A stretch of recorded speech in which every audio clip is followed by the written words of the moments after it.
उत्तर प्रदेशातील प्रयागराज येथे सोमवारपासून महाकुंभ मेळा सुरू झाला आहे। 12 वर्षातून एकदा महाकुंभ मेळाव्याचे आयोजन केले जाते। या वर्षीचा कुंभ मेळावा 13 जानेवारीपासून सुरू झाला आहे। या कुंभ मेळाव्यात नागा साधू हे आकर्षणाचा केंद्र असतात। नागा साधू हे सनातन धर्माच्या अनोख्या आणि तपस्वी परंपरेचा एक भाग आहेत। नागा साधू हे फक्त आपल्याला कुंभमेळ्यांमध्येच पाहायला मिळतात। त्याचे जीवन खूप रहस्यमय असते। ते कुठून येतात आणि कुंभमेळ्यानंतर कुठे जातात हे कोणालाच माहित नाही। असे लाखो नागा साधू आहेत जे कोणत्याही वाहनाचा वापर न करता आणि लोकांच्या नजरेत न येता कुंभामध्ये पोहोचतात। असे म्हणतात की हे हिमालयात राहतात आणि कुंभमेळ्याच्या वेळी सामान्य लोकांमध्ये दिसतात। कुंभमेळ्यातील नागा साधूंचे 2 आखाडे आहेत। वाराणसीतील महापरिनिर्वाण आखाडा आणि पंचदशनाम जुना आखाडा हे सर्वात मोठे आखाडे आहेत। बहुतेक नागा साधू येथूनच येतात असे मानतात। नागा साधू हे अनेकदा हातात त्रिशूल घेऊन येतात। त्यांचे शरीर राखेने झाकलेले असते। नागा साधू रुद्राक्षाची माळ आणि प्राण्यांच्या कातडीचे कपडे परिधान करतात। कुंभमेळ्यात महास्नान करण्याचा प्रथम अधिकार त्यांना असतो।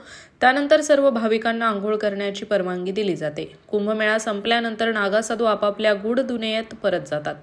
कुंभमेळ्यात नागा साधू हे त्यांच्या आखाड्यांचे प्रतिनिधित्व करत असतात।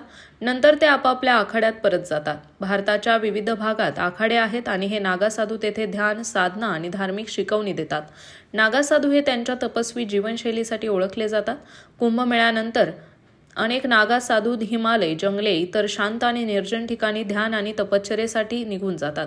हे साधू कठोर तपश्चर्या आणि ध्यानात सर्व वेळ घालवतात, जे त्यांच्या आत्म्याच्या आणि आध्यात्मिक अभ्यासाच्या विकासासाठी अत्यंत महत्त्वाचे असते। नागा साधू हे काशी, हरिद्वार, ऋषिकेश, उज्जैन आणि प्रयागराज सारख्या प्रसिद्ध तीर्थक्षेत्रांमध्ये राहतात।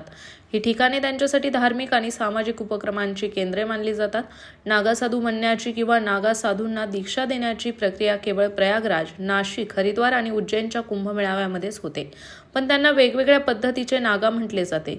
जसे की प्रयागराजमध्ये दीक्षा घेणाऱ्या नागा साधूला राजराजेश्वर म्हणतात, उज्जैनमध्ये दीक्षा घेणाऱ्या नागा साधूला खुनी नागा साधू म्हणतात, तर हरिद्वारमध्ये दीक्षा घेणाऱ्या साधूला बर्फानी नागा साधू असे म्हणतात आणि नाशिकमध्ये दीक्षा घेणाऱ्या साधूला बर्फानी आणि खिचडिया नागा साधू असे म्हणतात। याशिवाय नागा साधू हे संपूर्ण भारतभर धार्मिक दौरे करत असतात। विविध मंदिरे आणि धार्मिक स्थळांना भेट देऊन धार्मिक कार्यक्रमात सहभागी होऊन ते आपली उपस्थिती दर्शवतात। अनेक नागा साधू हे गुप्त राहतात आणि सर्वसामान्य समाजापासून दूर राहतात।